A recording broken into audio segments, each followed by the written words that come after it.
Eh bien, bonjour à tous et bienvenue dans ce webinaire. On va faire un point sur les usages des uns et des autres voilà, sur les ressources et contenus qui ont été proposés par les éditeurs. Alors, on a essentiellement d'ailleurs les éditeurs aujourd'hui autour de l'ordinateur. On avait proposé aux participants, futurs participants, de mettre sur un Padlet leurs usages aussi, savoir nous dire un petit peu ce qu'ils ont utilisé ou pas, mais on n'a pas eu de retour. Donc, on va peut-être tout simplement faire un tour de table des éditeurs que vous êtes, en vous représentant, parce que j'espère qu'au moins ce webinaire sera vu par un certain nombre de personnes, et nous dire sur l'offre que vous aviez faite spéciale Covid, qu'est-ce qu'il en est, est-ce que vous avez eu des nouveaux entrants, j'ai envie de dire, des personnes qui se sont connectées, les usages, où est-ce qu'ils en ont, où est-ce qu'ils en sont, est-ce qu'ils ont envie de continuer, est-ce qu'ils vous parlent déjà de l'après-confinement, est-ce qu'ils vous parlent de ce qui va se passer à partir de juillet, hein, puisque je sais que la majorité des offres étaient gratuites jusqu'à fin juin. Voilà, c'était histoire de faire un petit point sur finalement, en se posant la question aussi de se dire, mais tout ce qu'on a mis en œuvre là au mois de mars, est-ce que ça sert vraiment? Est-ce qu'il y a des gens qui s'en emparent ou est-ce que c'est une offre finalement un petit peu voilà, qui a pas trouvé son public? Je ne sais pas qui veut prendre la parole. Oui, on va peut-être rappeler effectivement qui est avec nous. Des gens que nous avons déjà accueillis précédemment déjà, donc en l'occurrence Claire Bernago, d'Ingenium e-learning, Benoît Dufaïs, pour Neotis, plus connu peut-être associé effectivement à l'offre de contenu Simo, Christophe Beaune pour TLT Conseil, pour effectivement des contenus là aussi. Frédéric Rampion, d'éducation et formation, qui nous avait parlé de l'offre de service d'Alia qui était proposée, on va revenir dessus. Et puis nous rejoindra en cours de route, normalement, Rémi Chal, qui est directeur général de certains ont peut-être déjà vu, il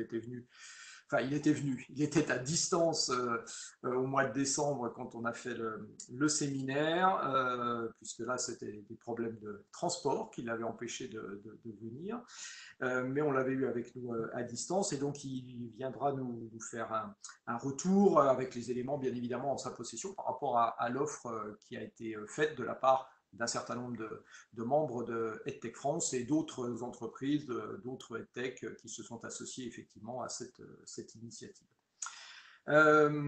Alors, Claire, on va commencer par toi. Allons-y. Caroline était venue nous présenter il y a quelques semaines déjà la proposition que vous avez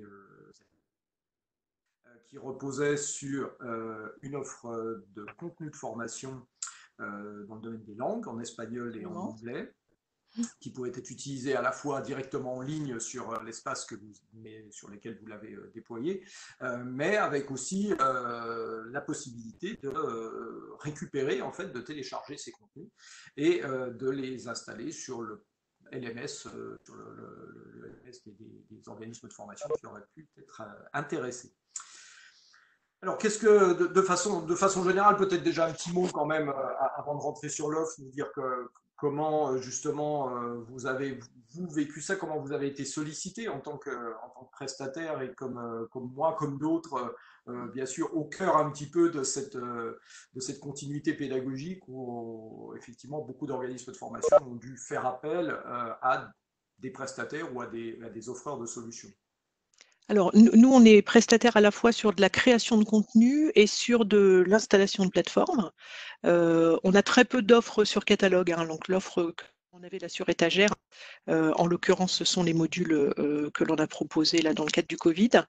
Et on intervient aussi pour de l'accompagnement et de la formation. Donc, on a été très sollicité par nos clients existants et par des nouveaux clients sur la partie LMS et programme de formation, accompagnement, etc.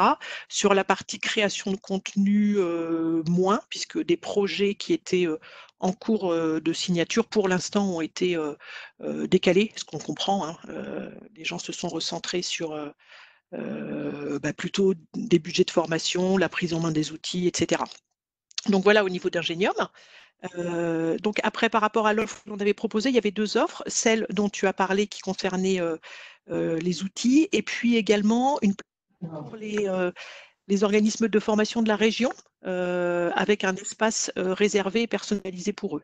Alors, je vais peut-être commencer par ça, puisque là, on a deux organismes de formation qui aujourd'hui ont un espace sur une plateforme mise à disposition par Ingenium, avec leur logo.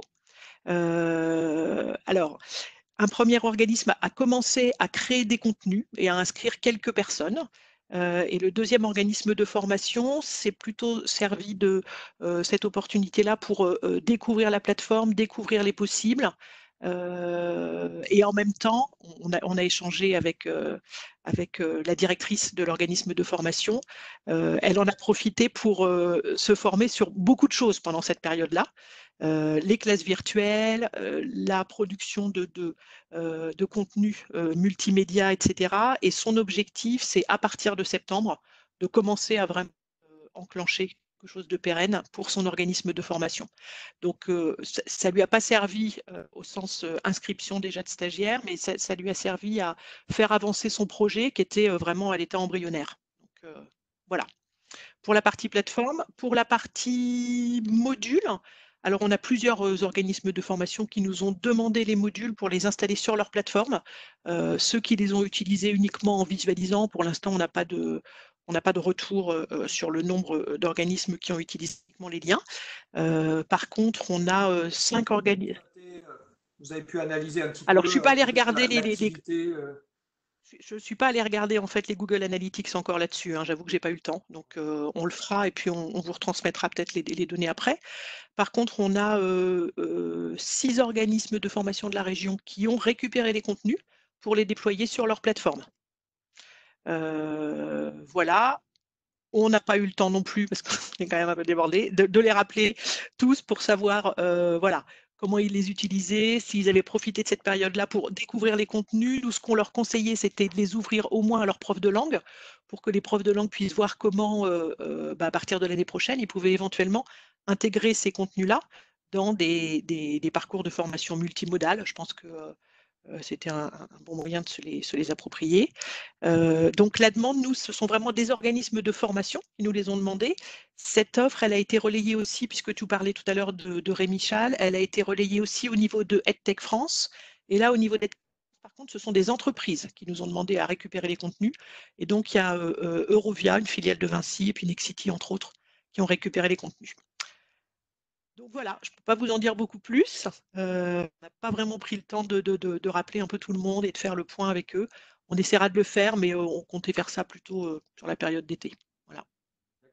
Donc premier constat, que ce soit sur l'offre LMS contenu, tout en gardant quand même en incertitude un manque de retour sur l'utilisation pour ceux qui les ont téléchargés et réinstallés sur leur LMS, reste à affiner, on va dire, les usages. Mais un constat général que les organismes qui vous ont sollicité se sont plutôt placés dans une perspective de préparer l'après plutôt que de répondre à l'urgence avec cette offre-là. Oui, absolument. En tout cas, nous, on les a aussi incités à prendre le temps d'aller les découvrir pour ne pas mettre à disposition des contenus comme ça en dehors de tout contexte, mais d'essayer de voir si ces contenus pouvaient s'inscrire durablement après dans des parcours peut-être de plus en plus multimodaux à partir de la rentrée. D'accord. Très bien. Eh ben, merci pour ce premier retour. Et puis, comme ça, on va pouvoir en faire un rapide tour avec nos autres invités. Et puis, revenir après vers les uns et les autres pour rester dans la discussion entre nous tous. Frédéric, peut-être, concernant donc vous, l'offre de service d'Alia, l'offre de contenu d'Alia, que vous aviez effectivement proposée. Alors, rappelez-nous dans on va dire dans quelles conditions techniques, hein, est-ce que c'était là aussi sur du téléchargement ou sur un accès sur votre plateforme? Comment est-ce que vous aviez imaginé ça? Alors, la mise à disposition, elle ne s'est pas faite sur une plateforme, elle était de l'ouverture complète de tout le catalogue qui est présent sur le site de communication dalia.educationetformation.fr, sur lequel il y a déjà traditionnellement, il y avait une petite ouverture puisque on laissait 6 à 8 activités donc sur les 70 que comporte le catalogue. Il y avait toujours eu cette démarche-là depuis le début du projet Dalia, qui a maintenant 10 ans. Et donc,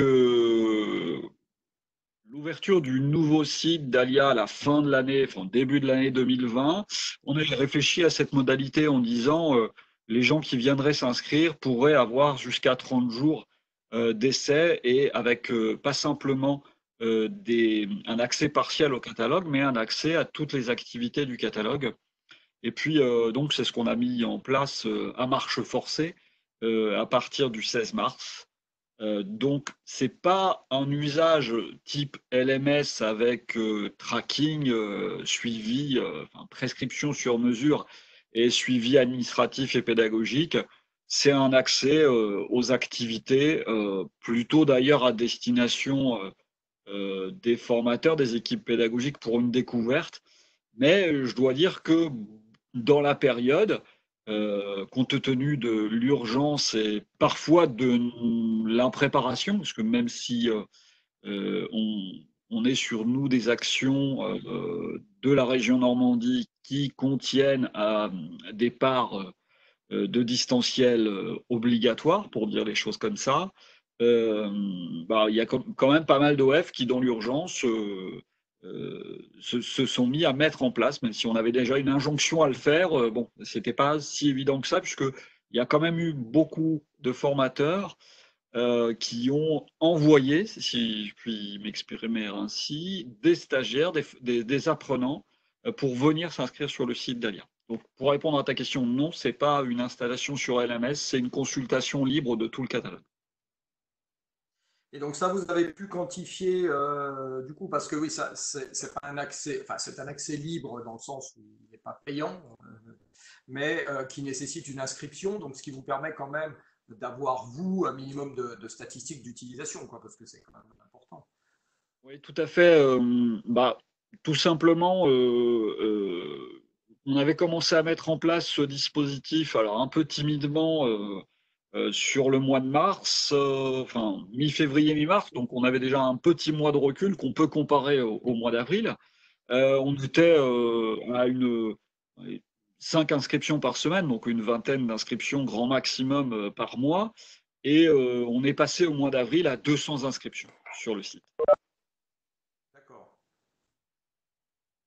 Ok. Donc, 10, hein, avec évidemment, par rapport à la question que tu posais aussi tout à l'heure à Claire, des sollicitations aussi sur des gens qui, en direct, soit par les outils disponibles sur le site, soit en nous appelant directement, ont cherché en fait à en savoir un peu plus pédagogiquement, techniquement sur Dalia, à la fois, encore une fois, dans un objectif de répondre à l'urgence du distanciel, hein, passer de 5% à 100%, effectivement, tous les formateurs ont été obligés d'aller trouver des solutions, mais aussi beaucoup de responsables pédagogiques, d'acheteurs qui préparaient effectivement l'après en se disant à la rentrée septembre, la période en plus nous montre qu'il va falloir que très rapidement on mette en place de la multimodalité. Et donc, ils sont venus consulter, peut-être qu'ils en avaient plus le temps aussi sur cette période-là, sont venus nous consulter sur l'approche pédagogique, les conditions de mise à disposition techniquement, et puis aussi évidemment les propositions tarifaires. Également, donc, on est très clairement sur une préparation du moyen terme, et donc, tu disais d'une rentrée de Tout à fait. septembre. Enfin, c'est d'ailleurs même dans les personnes qui nous ont contactés pour une mise en place, par exemple à la rentrée, on a retrouvé beaucoup de CFA. Je ne sais pas comment l'interpréter, mais peut-être que voilà, beaucoup de CFA, peut-être des chargés, de relations ou des responsables pédagogiques ont profité de cette période-là pour établir un panorama des outils mobilisables. Je l'interprète comme ça.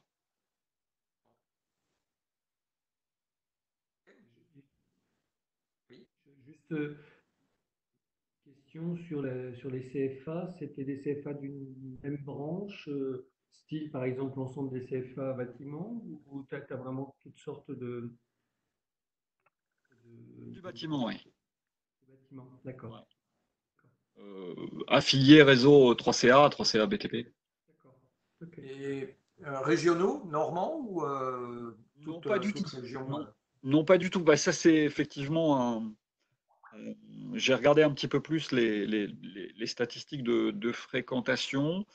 Globalement, un CFA ou organisme de formation, bon, évidemment, il y a eu un phénomène après le webinaire d'organismes de formation normands qui sont venus s'inscrire. En tout cas, dans ce qu'on peut constater, puisque le nom d'ISOF n'est pas toujours parlant, et puis je n'ai pas repris tous les éléments un à un. Mais en tout cas, les organismes de formation, donc je connaissais le nom, j'ai vu quand même pas mal de Normands dans la première semaine. Mais globalement, sur les 200 demandes d'inscription, c'est pas forcément, enfin, c'est loin d'être, les Normands sont loin d'être majoritaires dans les inscriptions, quoi. Nul n'est prophète en son pays.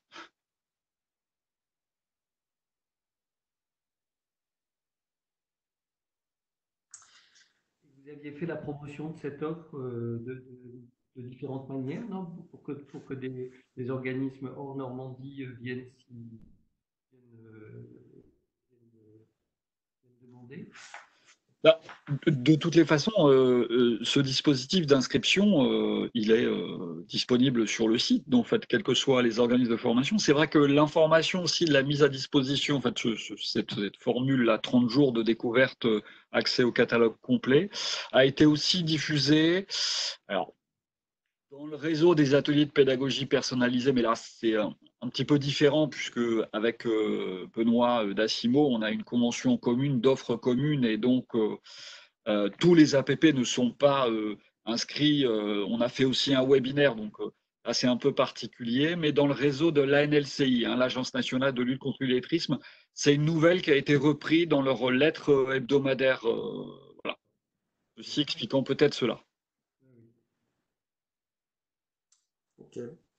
Ok, ben merci Frédéric. On va continuer du coup avec Benoît, puisque comme tu le disais Frédéric à l'instant, vous avez un certain nombre d'accords de partenariat, de diffusion en parallèle commune de vos offres. Donc Benoît, même question que pour Claire et Frédéric, comment déjà que voilà, est-ce qu'il y a eu globalement des sollicitations plus importantes durant cette période qu'à l'accoutumée, et puis notamment par rapport, on va dire, suite à la présentation qui avait été faite dans le cadre du webinaire, à l'attention cette fois des organismes de formation normands? Oui, bien comme mes collègues, je pense que le constat, c'est qu'en effet, il y a quand même eu une demande un petit peu croissante sur les outils, sur nos outils en ligne. Ça, c'est une évidence. Alors, si on veut juste quelques chiffres, c'est vrai que nous, on a eu des demandes liées à notre offre hein, ouverte, là, qu'on a laissée donc, pendant 2 mois complètement ouverte. Le rapport à peu près, on a une vingtaine de demandes par mois, on va dire, habituellement, en moyenne. Là, on a fait 700 demandes en 2 mois. Donc là, c'est vrai que ça a vraiment énormément augmenté, parce que je pense qu'il y a beaucoup d'apprenants qui ont été incités à ouvrir un compte hein, pour continuer de travailler sur Asimo. Donc, il y a pas mal de demandes. On n'a pas pu nous trier toutes ces demandes pour identifier si on était plutôt sur des profils de particuliers ou sur des organismes. Mais bon, voilà, enfin, c'est sûr qu'il y a eu quand même pas mal de demandes supplémentaires. Le partenariat qu'on a monté avec Dahlia, en fait, a été vraiment très intéressant. Je pense qu'il tombait à pic. Enfin, nous, on l'a pas mis en place suite à, à cet événement-là que nous vivons tous, mais c'était quelque chose qu'on avait commencé déjà à mettre en place. Et c'est intéressant parce que du coup, bah, on a ouvert Dahlia aussi à tous les utilisateurs d'Asimo et je crois que ça a fait découvrir un petit peu l'offre Dahlia et ça a démontré la complémentarité qu'on peut avoir entre les outils Asimo et les outils Dahlia. Donc rien que pour ça, je trouve que c'est assez positif. On a ouvert des comptes plus complets, vraiment avec des outils d'administration, d'individualisation, de suivi et un certain nombre de comptes formateurs pour des organismes qui l'ont utilisé, qui l'ont vraiment utilisé. Hein. Il y a vraiment des stats qui le montrent. Et là, je commence à avoir les retours parce que je me suis donc retourné vers ces organismes pour avoir leur ressenti.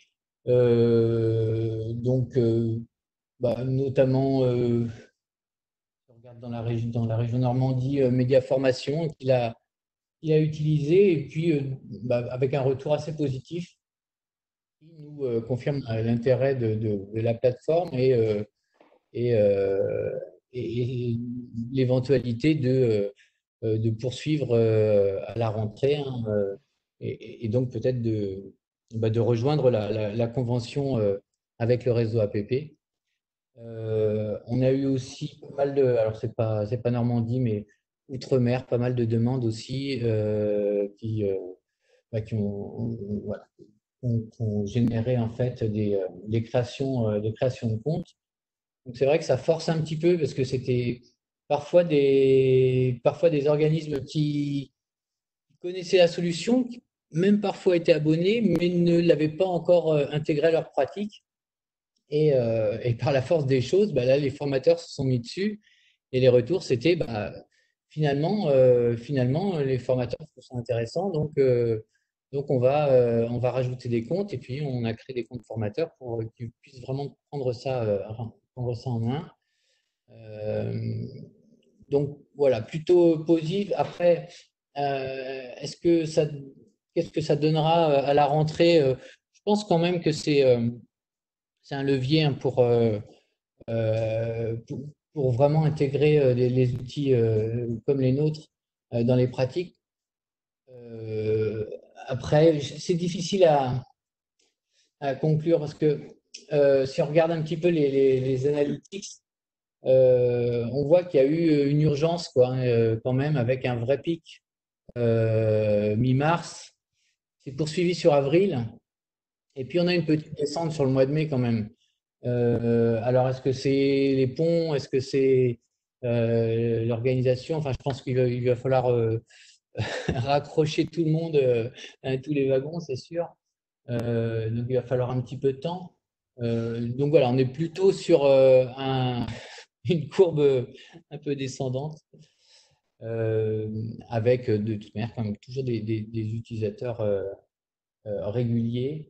Voilà, donc je pense que de toute manière, ça participe à faire. Oui, côté organisme de formation, donc si je comprends bien par rapport à ce que tu dis, avec l'ouverture de comptes formateurs, donc là c'était plutôt également pour se positionner dans une démarche de préparation et de construire quelque chose pour après. Euh, et contrairement aux connexions, aux demandes de connexion individuelles qui, elles, étaient plus pour un usage immédiat. C'est ça, hein. Voilà, exactement. Les connexions individuelles, bon, c'est dans un premier temps pour apprendre l'outil, enfin en tout cas pour ceux qui ne le connaissent pas, et puis bah, voilà, pour même travailler sur des petites séquences de formation assez rapides, hein, assez libres d'utilisation. Et c'est vrai que dès qu'on veut un petit peu pouvoir aiguiller et suivre les apprenants, il faut absolument avoir un compte formateur qui permet de suivre et d'échanger avec les apprenants. Donc voilà, ces demandes nous montrent aussi quand même cette prise en main par les formateurs, hein, de gré ou de force, hein, je veux dire, mais bah, voilà, finalement, ça les amène et ben, à pratiquer ces outils à distance.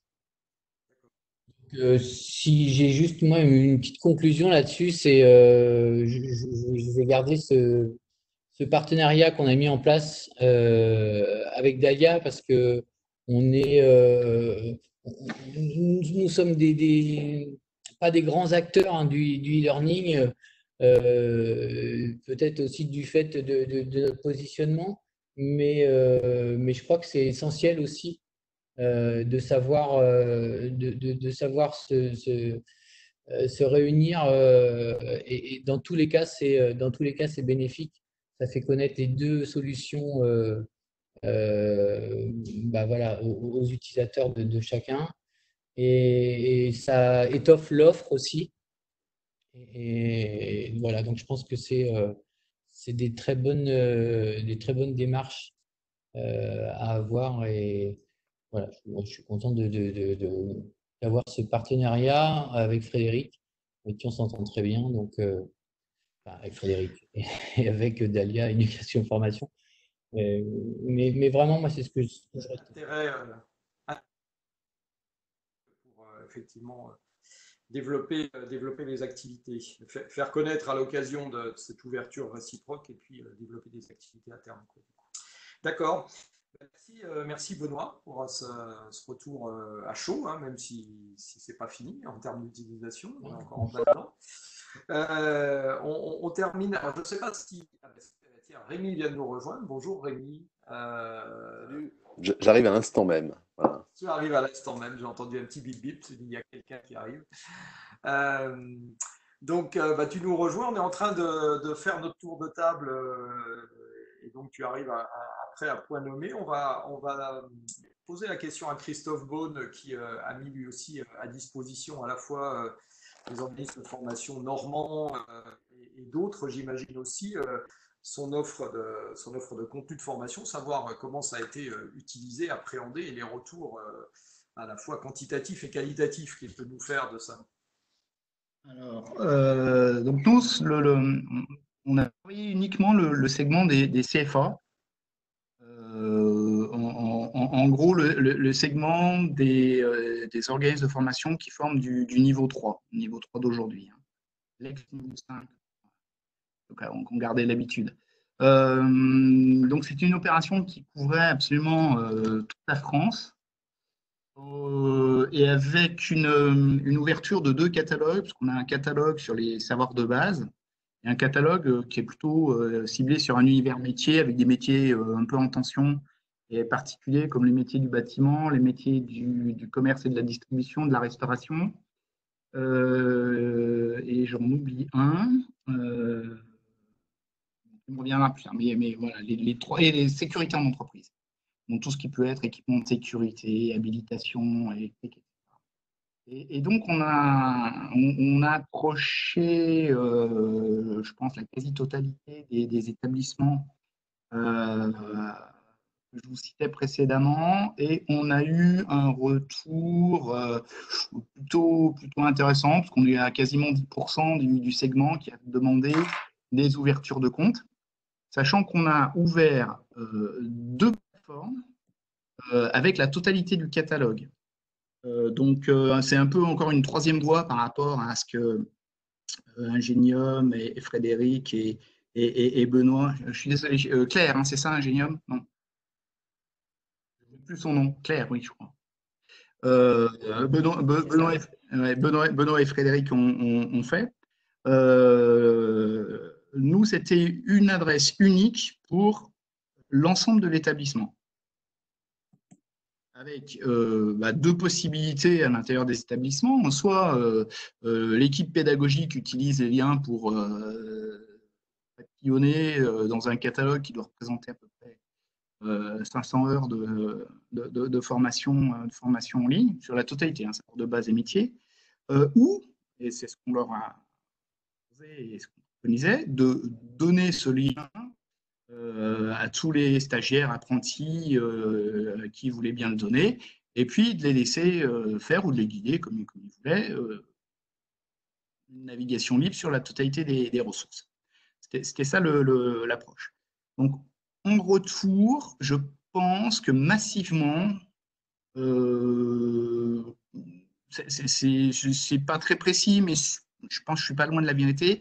80% des accès qu'on a créés ont été utilisés par les équipes pédagogiques. On le voit sur le nombre d'heures qu'on peut constater avec les outils d'analyse. C'est des nombres d'heures relativement faibles sur une grande partie du catalogue. Donc, on sent vraiment que là, c'est les équipes pédagogiques qui ont regardé un peu de quoi il s'agissait et puis qui se sont passés les liens, qui ont dû en discuter entre eux, qui sont des fois revenus vers moi pour avoir des compléments d'information. Ça touche quand même, je pense, la grande majorité des nous avons créé. On a une vingtaine de pourcents des accès que nous avons créés, où là, on sent que véritablement les liens ont été transmis aux stagiaires. On a en tout 1300 heures de formation en ligne constatées avant-hier, vendredi dernier, qui est quand même plutôt pas mal. On dépasse ça. Avec sur des établissements des concentrations extrêmement importantes. 1300 heures, une vingtaine d'établissements qui sont à 25 et jusqu'à 160 heures de formation en ligne. Voilà pour les métriques globales. Ça, c'est pour toute la France. Je fais juste un petit focus et puis je réponds à ta question, Jean-Luc, après. Sur la Normandie, en gros, la Normandie, que ce soit en nombre demander des accès ou d'heures de formation et de connexion, nombre de connexions, j'ai aussi cherché des stats là-dessus, ça représente à peu près 14% du total. Ce qui, à mon avis, ne correspond pas vraiment à enfin, je ne vais pas faire injure à tous les Normands qui sont dans ce webinaire, mais je ne pense pas que la Normandie représente 15% du PIB français. Mais ouais, ça serait, mais je pense que c'est l'effet webinaire aussi qui fait que ça a dû focaliser vers l'offre une proportion plus importante que par rapport aux autres. Ce qui renforce, c'est un élément intéressant que tu nous donnes là, parce que ça renforce, je ne vais pas dire que ça légitime le travail que l'on fait avec Christophe Jourdain depuis 2 mois, mais ça veut bien dire que si on ne communique pas, c'est pas existe quelque part, si on ne communique pas et si on ne met pas le focus dessus, les gens ne viennent pas forcément la chercher, quoi. Alors, c'est clair, c'est pas pour vous peigner dans le sens du poil, mais effectivement, par rapport au... moi, c'est le seul webinaire régional, on va dire, auquel j'ai participé. Et effectivement, on peut penser qu'il y a un lien direct d'efficacité entre l'offre faite et le nombre de résidents territoriaux qui ont décidé ou demandé à en bénéficier. C'est clair. C'est notamment pour ça qu'on avait fait des webinaires. Parce qu'on s'était rendu compte dans un premier temps qu'en mettant les offres sur le site, finalement, les gens ne cliquaient pas dessus, n'étaient pas au courant. Donc, il ne faisait pas forcément la différence entre ce que toi tu pouvais proposer, ce que l'ingénieur pouvait proposer, etc. Donc, l'idée, c'était vraiment ça. Au moins, on peut se dire que ça a qu'a priori, ça a fait son travail. En tout cas, oui, ça fait sens. Et ce qui est plus étonnant, enfin, où manquer des choses, c'est que dans d'autres régions, alors qu'il y a des structures qui sont similaires dans leur organisation à ce que tu animes toi, Christophe, il n'y a pas eu d'initiative significative. Enfin, je suis prêt à écouter les impressions de Benoît, Frédéric Claire, Monsieur Schall, mais j'ai pas l'impression qu'il y a eu ce type d'approche-là, y compris dans ma région de Nouvelle-Aquitaine. Enfin, Benoît, on est tous les deux résidents. Moi, j'ai pas eu d'infos, pourtant un peu connecté avec des gens. Il n'y a pas eu d'organisation de webinaire comme vous l'avez fait. Ou alors, je passe à... Il y en a eu un petit peu côté tech quand même, SPN, choses comme ça dans la région. Oui. Mais c'était plutôt côté outils, enfin, outils technologiques, pas contenu, pas ressources. C'est vrai que moi, je me focalise plutôt sur la ressource aujourd'hui, parce que sur la... Voilà. Donc, au global des choses plutôt intéressantes. Alors, je pense qu'on était quand sur des projets qui étaient naissants, mais moi, ça m'a permis quand même de conclure 3-4 affaires. Alors, est-ce qu'elles auraient été faites en 2020 ou pas, ou est-ce que ça a permis d'avancer? Honnêtement, je ne sais pas, mais enfin, en tout cas, c'est plutôt satisfaisant. Et j'ai autant de propositions dans les tuyaux suite à ces différents. Donc, ouais, plutôt enfin, un événement de confinement qui n'est pas dramatique économiquement parlant. Loin de là. Et donc avec peut-être une proportion d'usage immédiat et on va dire direct pendant la période de confinement, peut-être plus importante que ce que nous disaient Frédéric et Benoît tout à l'heure par rapport à leurs propres expériences. Donc, ouais, alors, si on fait le lien à la cible aussi ou à ta démarche, on ne sait pas. Alors, enfin, moi, j'ai fait quelque chose qui était vraiment centré sur mon marché. Donc, ceci dit, c'est pas extrêmement étonnant qu'il y ait des gens qui ont répondu. J'ai eu une demande d'une personne privée qui voulait faire de la formation pour son mari qui était chauffeur-livreur en chômage partiel et qui voulait faire de la remédiation sur du français. Une seule, la totalité. Je ne sais même pas comment elle a réussi à avoir l'info, mais enfin, elle est arrivée jusqu'à moi. Par contre, oui, je pense qu'il y a un lien très fort entre les OF sur lesquels on a des très très grands nombres d'heures constatées d'accès aux deux plateformes. On a fait deux plateformes, hein, une plateforme pour les savoirs de base, une plateforme pour les univers métiers, enfin pour l'univers métier. Je pense que là où on a des heures d'utilisation importantes, on est plutôt dans des solutions, enfin dans une approche qui était de répondre à l'urgence, clairement. Là où on a des connexions éparpillées et avec des temps de connexion moyens faiblards, c'est plutôt des contacts qui cherchaient à faire du sourcing pour peut-être rebondir plus tard. C'est probable. D'accord. Un autre élément qui peut être intéressant, c'est que on a finalement assez peu d'organismes de formation qui sont connectés sur les deux univers en même temps. Il y a vraiment soit les métiers, soit les savoirs de base. Mais métiers plus savoirs de base, c'est… alors là encore, je n'ai pas calculé le pourcentage avec précision, mais dans le top 30 des connexions, ça n'en présente que 4. Alors, je ne sais pas si on peut extrapoler sur la totalité de l'échantillon, mais ça ne me semble pas énorme, ça. D'accord, c'est un élément intéressant, effectivement. Les gens même une quinzaine de pourcents, si je calcule bien. Des contenus précis, du coup, par rapport à des projets. Oui. Très bien, merci. Une dernière info peut-être qui peut être intéressante, c'est que par contre, c'est assez équilibré entre les temps de connexion total, entre l'univers métier et les savoirs de base, on est quasiment à 50-50. J'ai autant d'heures de connexion sur les métiers, un peu plus, que sur les savoirs de base. Il n'y a pas de disparité remarquable. Donc voilà ce qu'on peut en dire. Mais en tout cas, moi je vous remercie plutôt d'avoir organisé ce webinaire, parce qu'a priori, ça a donné un coup d'accélérateur par rapport à la totalité des acteurs présents sur le territoire national. Ça me semble indéniable. Donc, merci à Christophe et à toi, Jean-Luc. Pour ce retour. Et donc, du coup, on va se tourner vers Rémi. Donc, on rappelait, Rémi, en introduction, donc l'initiative qui a été celle de EdTech France pour effectivement fédérer déjà les membres de EdTech France et puis d'autres entreprises, d'autres EdTech françaises sont venus se joindre. Hein, tu m'arrêtes si je dis des bêtises.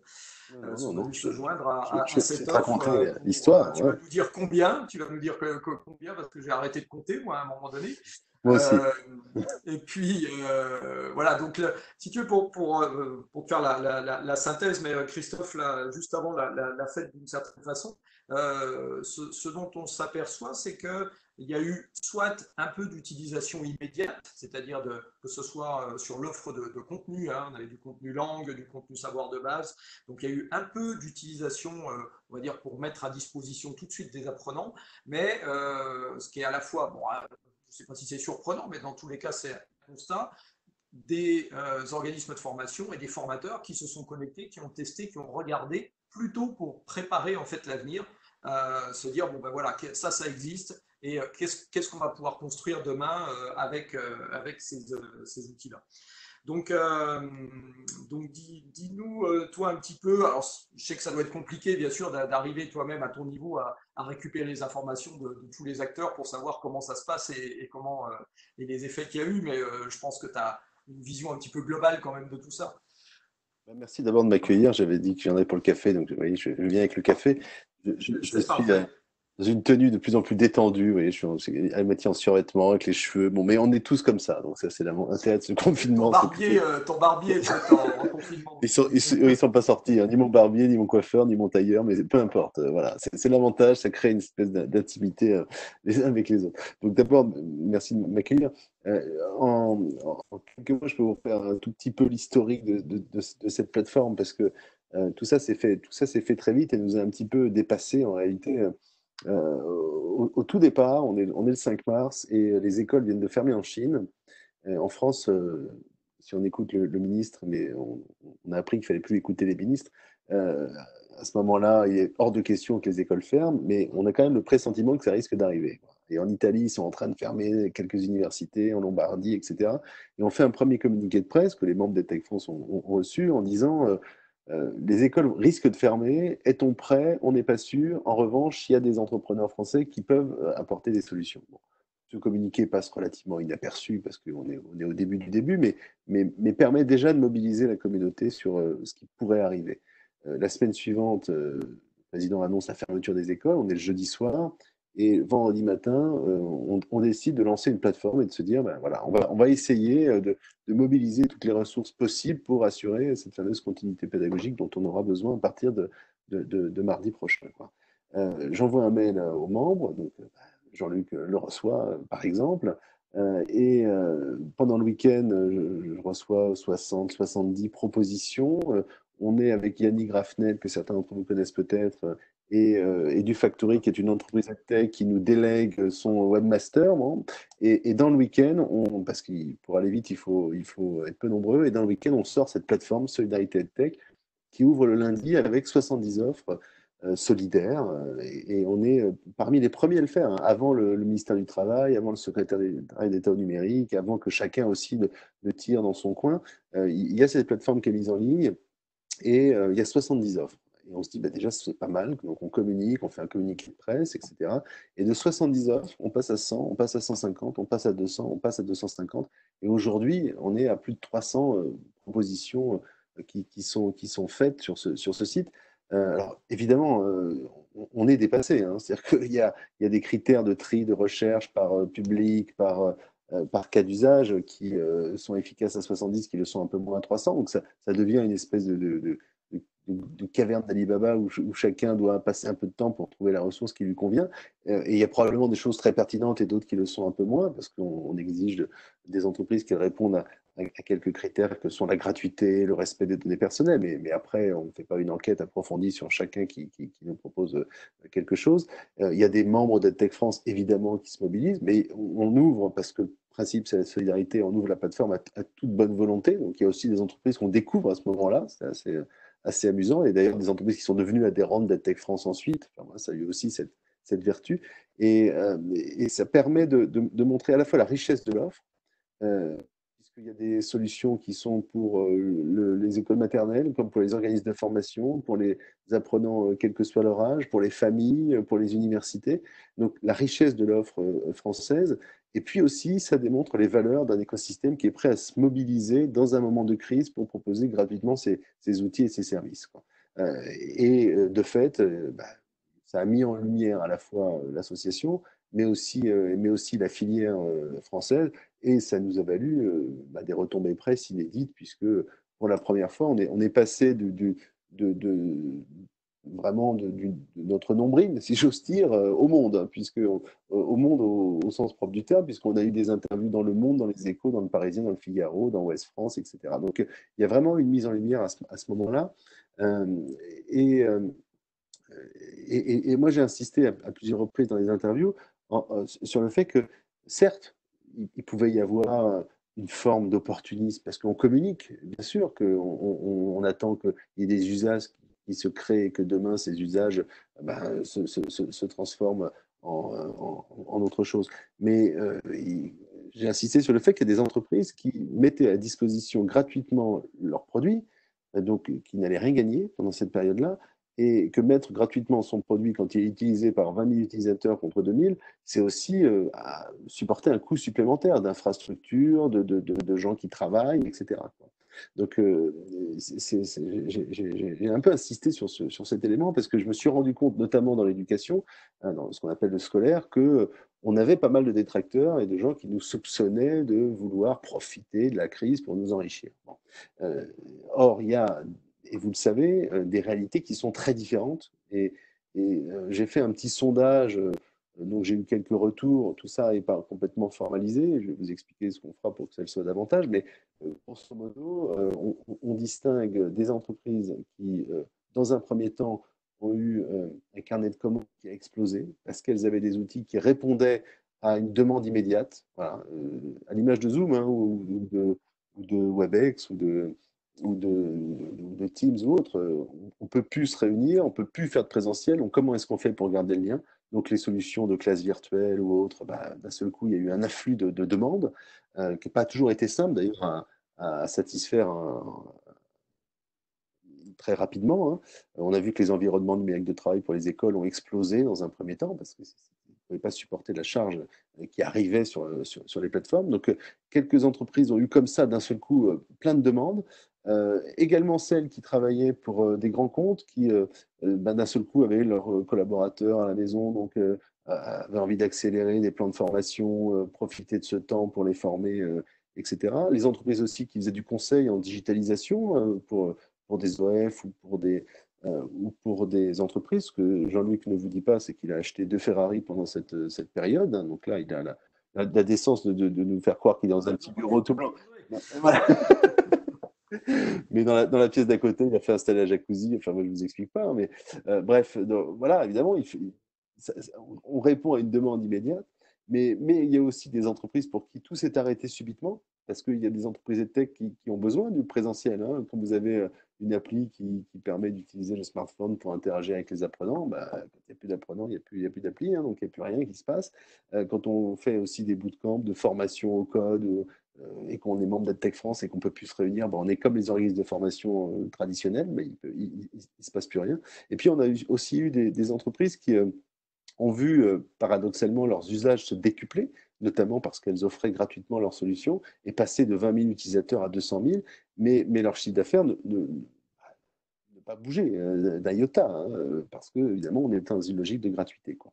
Donc tout ça pour dire que il y a des réalités très contrastées, que on est dans un écosystème, il y a 261 entreprises membres à Tech France aujourd'hui, où beaucoup de ces startups, toutes ces jeunes entreprises ont moins de 3 ans, donc sont dans l'âge qui est critique, ont une trésorerie qui parfois est relativement faible. Donc il y a des entreprises qui ne survivront pas, c'est déjà arrivé, hein. J'ai déjà reçu 2 entreprises qui disaient on arrête, le coronavirus nous a achevés. Donc il y a des entreprises qui ne survivront pas, il y en a d'autres qui vont passer ce cap avec plus ou moins de fortune, mais qui derrière vont probablement bénéficier de cette accélération. J'ai entendu le terme d'accélération tout à l'heure. C'est exactement ce qui se produit, de cette accélération, notamment des usages, quoi. Il y aura un avant, un après. comme il y a un avant et un après pour le télétravail, il y aura un avant et un après pour la formation à distance, qu'on soit à l'école, qu'on soit à l'université ou qu'on soit en entreprise ou en organisme de formation. Il y a des usages qui se sont créés, on l'a vu, qui a un enfant à la maison a vu qu'au départ, les profs étaient complètement perdus et que petit à petit, ils commençaient à mieux maîtriser les classes virtuelles, à mieux maîtriser la façon dont on pouvait interagir avec les élèves, dont il fallait donner le travail, etc. Donc, il y a des choses qui se font, on tâtonne, on expérimente, et il en restera nécessairement quelque chose. Voilà. Donc, le plus important pour nous, ça a été de réagir dans l'immédiateté et de proposer des choses pour assurer un minimum de continuité pédagogique. Mais aujourd'hui, le plus important, c'est de se projeter dans cet après que tout le monde fantasme, mais qui, pour la tech, va arriver assez vite en se disant comment est-ce qu'on transforme ces usages en réalité économique sans doute, mais aussi en réalité d'utilisation de nos solutions. Et là, il y a à la fois beaucoup d'opportunités, mais il y a aussi des risques. Il y a le risque qu'on se dise, mais ça n'a pas marché, ça n'a pas marché, parce que la tech, c'est pas fait pour ça. Nos outils ne sont pas faits pour des situations de crise. Personne n'était préparé à cette crise, ni le système éducatif, ni les organismes de formation, ni les familles, ni les apprenants, ni les entreprises elles-mêmes.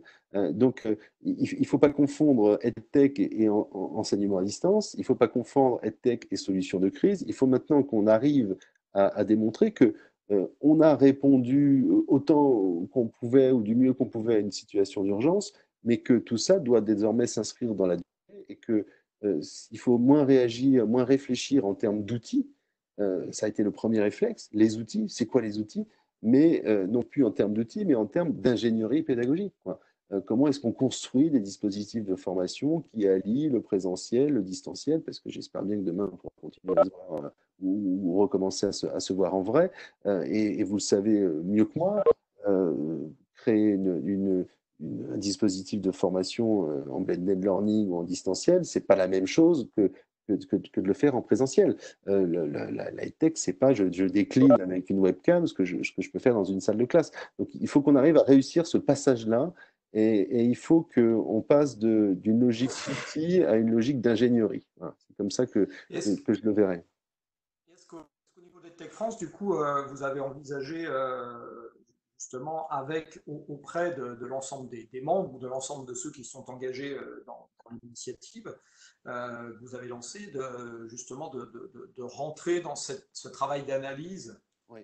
Alors, une des caractéristiques d'AdTech France, c'est que c'est une association qui a beaucoup de visibilité et j'en suis ravi, mais qui, pour autant, est une association toute jeune, hein. Moi, je suis le seul permanent, donc je ne peux pas non plus faire des miracles. Il y a un bureau d'entrepreneurs, mais qui est aussi très mobilisé par la situation actuelle, et chacun pense d'abord à son entreprise avant de penser à l'association, ce qui est parfaitement logique et légitime. Donc, on n'a pas nécessairement les moyens d'action qu'on voudrait. Pour autant, on a cette capacité à mobiliser, et là, je fais un petit scoop que je vous livre, mais depuis hier, on a un projet avec EY qui va nous accompagner, donc qui s'appelait avant Ersanio, vous le savez, qui va nous accompagner pour mener une étude, et donc les membres d'EdTech France et même au-delà, les entreprises qui étaient présentes sur la plateforme vont recevoir un questionnaire qu'on est en train d'élaborer, va nous permettre de mener une étude pour montrer quel a été l'impact de la crise sanitaire sur l'activité des entreprises. Je vous ai partagé un petit lien là dans le chat. C'est un lien qui renvoie vers une mini-étude qui relève plutôt du sondage qui a été faite par un cabinet un fonds d'investissement qui s'appelle Bright Eye VC.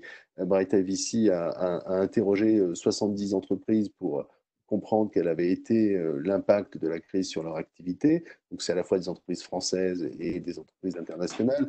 Vous verrez que c'est évidemment très lacunaire, mais ça permet déjà d'avoir quelques idées.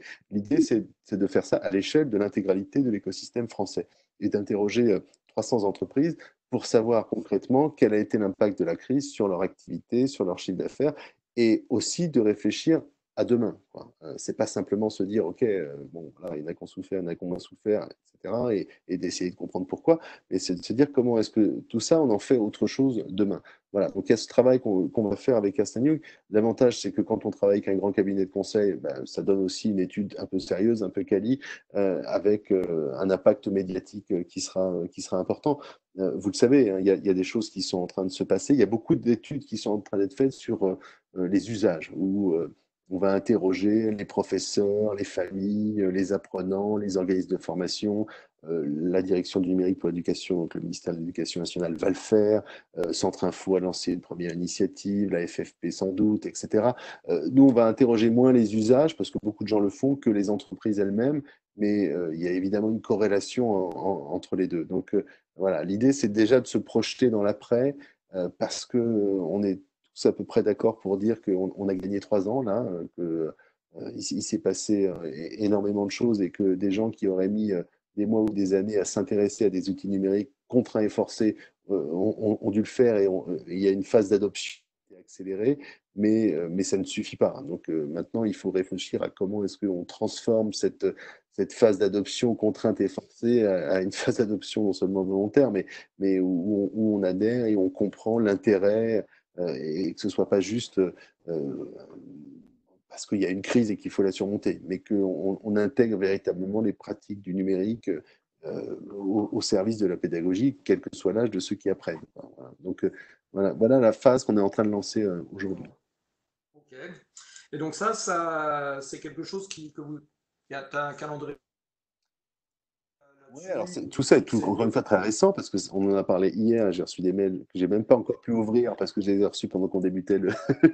Mais on s'est dit qu'on a fait un petit rétro-planning hier, et dans un monde idéal, au 15 juin, on serait capable de communiquer les résultats de cette enquête.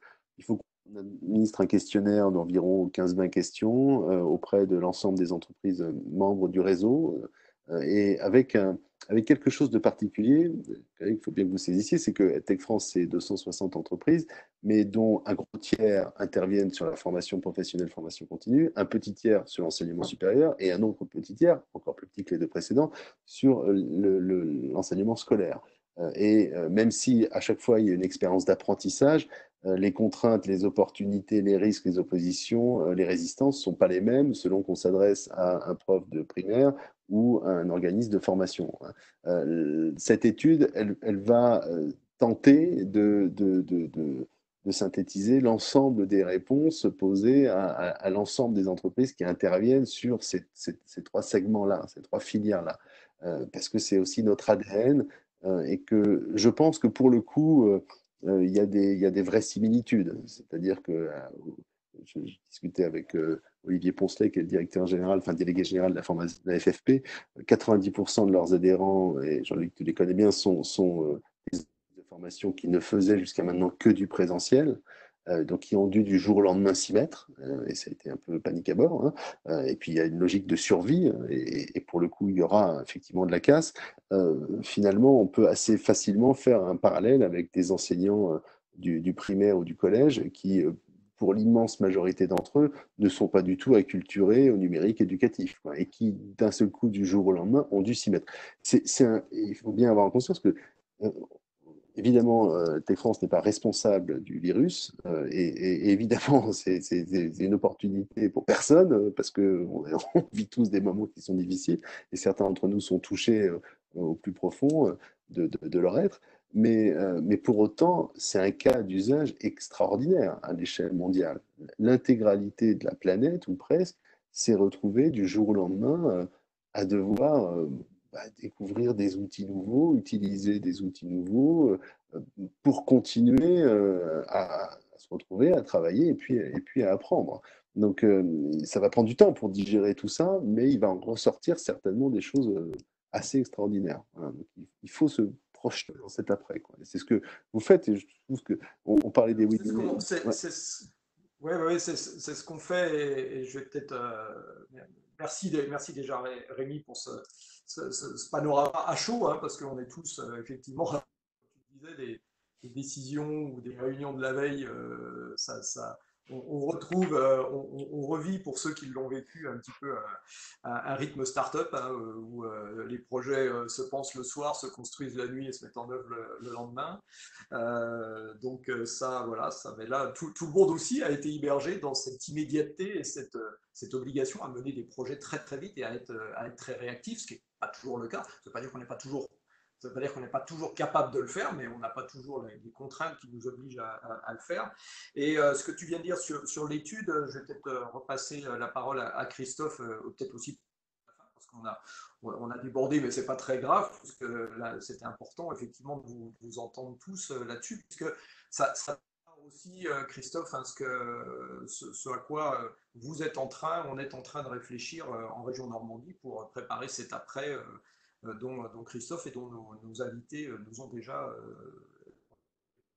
un point tout à l'heure. Oui, alors j'espère que je ne vais pas faire des redites parce que malheureusement, je vous ai perdu pendant quelques minutes. J'ai même cru que tout le monde était perdu. Quoi, même quand tu es à la région, tu es maudit. Même quand j'ai 90 mégas de bande de download et d'upload, je vous perds. Je ne sais plus ce qu'il faut faire. Toujours est-il qu'on est dans la même situation que Rémi hein, à savoir on se pose aussi des questions sur l'après et sur qu'est-ce qu'il faut organiser à partir de septembre. Qu'est-ce que ça a changé chez nos OF? Est-ce qu'il y a des prises de conscience en effet radicales? Est-ce que nous aussi, il va falloir qu'on achète de la formation autrement? Est-ce qu'il faut qu'on pense qu'on accélère la transformation numérique des organismes de formation, etc. Enfin, toutes ces questions qu'on se pose. Alors, on va le faire petit à petit, hein, voilà, mais on va commencer aussi, nous, quand je dis nous, c'est la région, à envoyer à l'ensemble des organismes de formation qui travaillent soit dans Communautique, soit pour la région, un petit questionnaire pour savoir, en 15 ou 20 questions aussi, pareil, savoir ce que ça a changé chez eux, ce qu'ils ont utilisé, qu'est-ce que ça a boosté comme usage, etc., etc. Donc, ce serait vraiment intéressant qu'on puisse. Alors, avec aussi le 15 juin, on s'est donné le 15 juin aussi pour avoir des résultats. Alors, peut-être que la différence, c'est que nous, on ne sera peut-être pas repris par Courrier International et Le Monde. Je suis pas sûr qu'on le sera non plus, mais bon, voilà. Prix Normandie, déjà. Mais par contre, avec grand plaisir d'échanger là-dessus, parce qu'on va avoir besoin aussi d'avoir, je pense, une pluralité de données, etc., de penser, parce que peut-être que ce qui se passe en Normandie, ça va être, voilà, peut-être pas représentatif, et peut-être qu'il va falloir aller chercher aussi des idées ailleurs en disant, attention, on n'avait pas pensé à ça, mais voilà ce qui s'est passé ailleurs, etc., etc. Voilà, mais on est aussi dans cet après, et dans cette, je sais que la direction de la formation chez nous est très au fait mais qu'est-ce qu'il faut imaginer, qu'est-ce qu'il faut apporter comme service demain, ou qu'est-ce qu'il faut demander, enfin apporter comme service demain aux organismes de formation, puis qu'est-ce qu'il faut leur demander de faire pour qu'ils soient toujours dans la course et qu'on ne se retrouve pas avec un appauvrissement de l'offre de formation, du type d'offre de formation en Normandie. Voilà. Et avec je pense, enfin, j'aurai l'occasion d'en reparler, mais je pense aussi avec un rapprochement avec toutes les startups et avec toutes les sociétés très innovantes voilà, que tu représentes, Rémi, voilà, sur tout ce qui est technologie et éducation. Voilà, à voir. Ce qui est, rappelons, Christophe, qui était notre volonté au mois de décembre, hein, quand Rémi ça va peut-être aussi accélérer rejoindre. Voilà, on se rend bien compte des synergies qu'évoquaient Christophe, Benoît, Claire tout à l'heure, hein, et Frédéric, comme quoi il y a des synergies indispensables entre les acteurs EdTech eux-mêmes et puis entre les acteurs EdTech et les organismes de formation, si effectivement on veut répondre aux enjeux de demain. C'est clair. Okay. Très bien. Eh bien, merci à toutes et à tous hein, de votre participation, de votre retour d'expérience là à chaud. Hein, voilà, on n'est encore pas dans la à tête reposée, mais je ne sais pas si on aura vraiment le temps en fait de se dire bon allez. Ça c'est fini, on prend 15 jours de vacances et ensuite on réfléchit. Je ne suis pas sûr qu'on pourra faire ça. On va continuer de réfléchir en avançant parce que aujourd'hui personne ne sait effectivement au mois de septembre si on pourra redémarrer et sous quelle forme plus exactement. Oui, on redémarrera, ça c'est sûr, et sous quelle forme on redémarrera. Et donc comme j'ai perdu le nom de cette personne, le gouvernement qui prépare tous les plans de déconfinement, y compris celui du reconfinement. Effectivement, aujourd'hui, et c'est la mission d'un chef d'entreprise hein, aussi, c'est de prévoir différents différents plans, différentes solutions pour s'adapter en fonction de la conjoncture et des circonstances.